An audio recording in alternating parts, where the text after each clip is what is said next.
Welcome back. Today, we're diving into a really fascinating idea from our source material. What if reality isn't something that just happens to us? What if it's a massive group project and our thoughts are literally the building blocks? So let's start with a big what if. Imagine for a second that every single thought you have, every fleeting worry, every daydream, doesn't just fade away. What if it instantly popped into existence right in front of you? That's the wild premise we're exploring today. And the book doesn't just talk about this in theory. It puts it to the test. We've got 4 characters who decide to run a little experiment. They're going to try and co-create a single shared reality using only their minds. The goal sounds simple enough, right? A warm, peaceful forest. Okay, let's get into it, because this is where the theory gets very real, very fast.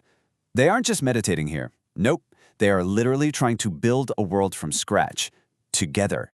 And at first, it's amazing. It actually works. As all 4 of them lock into that same vision, the scene just starts to materialize out of thin air.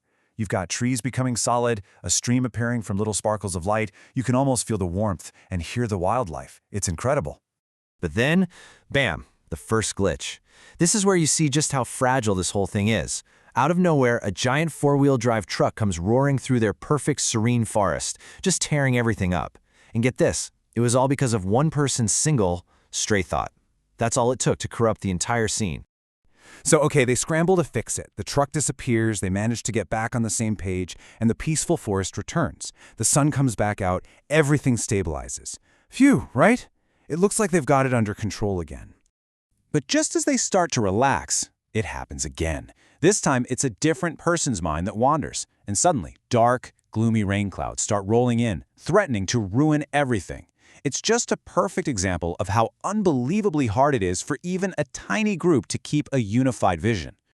So here's the big takeaway. According to the source, these glitches aren't just little mistakes in an experiment. They're a perfect miniature example of how our entire universe actually works. And this right here is the core principle. The book frames the universe as this massive, ongoing project, and it's being led by a creator.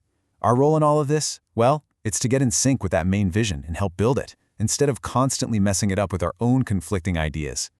This chart breaks it down beautifully. You basically have 2 paths. You can choose to align with the creator's vision, which supports and sustains a reality built on harmony and peace. Or you can do your own thing, which the book calls contrary creation. And that's what leads to distortion, corruption, and all the temporary bits of chaos, like riots and wars. So, where does this all lead? Well, as you can probably guess, picking a side in this huge cosmic project has some pretty major and permanent consequences. Yeah, the source material does not pull any punches on this. It says that people who consistently create chaos are eventually, well, they're isolated. They get sent to a reality that's literally built from their own chaotic thoughts, a hellish world of their own making, where their grudges and negativity just play out on an endless loop.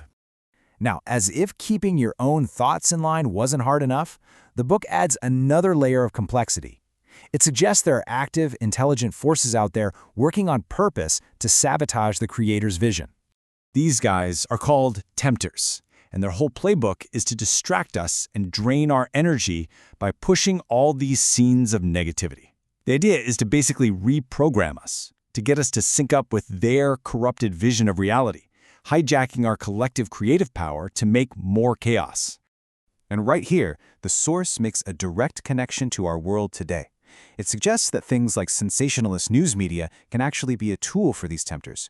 By constantly focusing our collective attention on fear, conflict, and disaster, it steers our creative energy toward a corrupted vision instead of a peaceful one.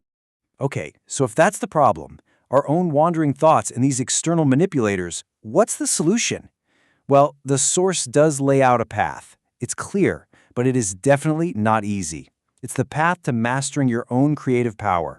One of the characters sums it up in this 6-step process. It's basically a marathon of mental and spiritual discipline. You start by cleaning up your mental diet. Stop polluting your mind. Then you have to build the discipline to stop those random pop-up thoughts from movies or social media. After that, it's about purging false beliefs, controlling your thoughts and feelings, and finally, filling your mind with the creator's vision and actively practicing being a helper. But hold on, this raises a really important question, doesn't it? If the goal is for everyone to align with one single vision, what happens to free will? I mean, does that just make us all robotic slaves? The source uses this powerful analogy of a symphony to explain it. Think of the creator as the one who sets the stage and provides the sheet music, the fundamental laws of reality. We're the musicians. We have to align with that score to create something beautiful together. If everyone just plays whatever they feel like, you don't get freedom. You just get noise. And this really reinforces that idea. It's not about being a puppet. It's about creative freedom within a structure.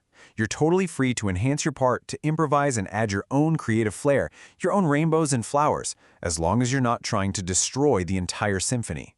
We'll leave you with this last, pretty provocative thought from the source. It's a direct challenge. It suggests that when billions of us tune our thoughts and feelings into violent or scary entertainment, we're not just passively watching. We are actively participating in bringing those very scenes into our shared reality. It really leaves us with a huge question. What kind of world are you choosing to build with your attention day in and day out?